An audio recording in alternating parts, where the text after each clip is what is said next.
Extravagant defined. Merriam-Webster defines the word extravagant like this.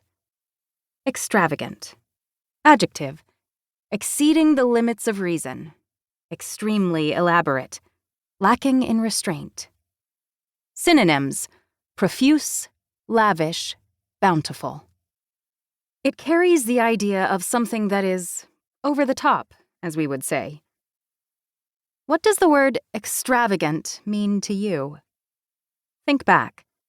Have you ever known a person you would call extravagant? We mostly think of this attribute surfacing in a person's lifestyle, habits, and surroundings. And more often than not, extravagance involves possessions, a certain bent toward excess.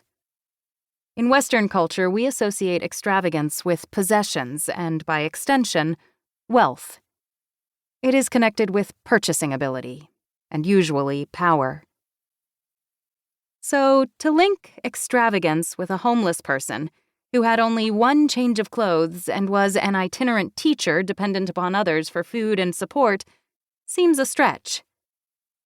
Yet Jesus was the most extravagant person who ever lived. In order to even speak of him in such terms, we have to think of extravagance in different ways, to redefine our notion of exorbitant, to cut new channels of thought in our minds and refocus our attention on inner attributes, spiritual aspects, the intangibles of relationship, to ponder anew what it means to be a caring person, a thoughtful person, and what defines humility. These lead us to ponder the fullness of God's love, extravagant beyond measure, and exposed for all to see in the person of Jesus Christ. Understanding that we can never wrap our minds around the vastness of his love for us, we will examine one facet of his love at a time. We will try to pull back the veil, so to speak, and peer into his extravagant love. Love for the world, love for one. Several months ago, I was listening to a minister quoting John 3, verse 16. It's a verse that's probably the most familiar to believers and non-believers alike. So sometimes, when we hear it, we are almost not hearing it. Except on this occasion, there was something about the way the minister was emphasizing the words that caused me to get completely stuck on the very first phrase. For God so loved the world. I began to think of the total, all-inclusive nature of that statement. It doesn't say he loves just believers and not those who don't love him, or just one denomination and not another, but the world. Totally, completely, with no qualifications whatsoever.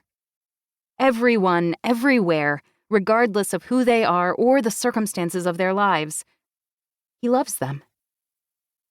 Then, just recently, something occurred that started me thinking anew about the extravagant nature of God's love for us.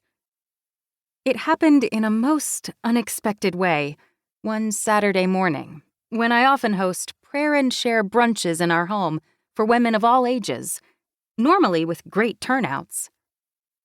On this particular Saturday, more than 40 ladies had been planning to attend.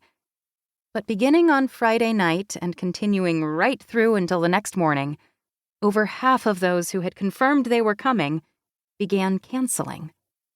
They called, emailed, and texted, each one apologizing profusely about unexpected conflicts. Things come up. I totally realized that. However, I commented to my husband how odd it was, vaguely wondering if the Lord might be up to something. Saturday morning dawned. My guests began arriving, including one beautiful young woman in her late 20s, whom I had met only briefly.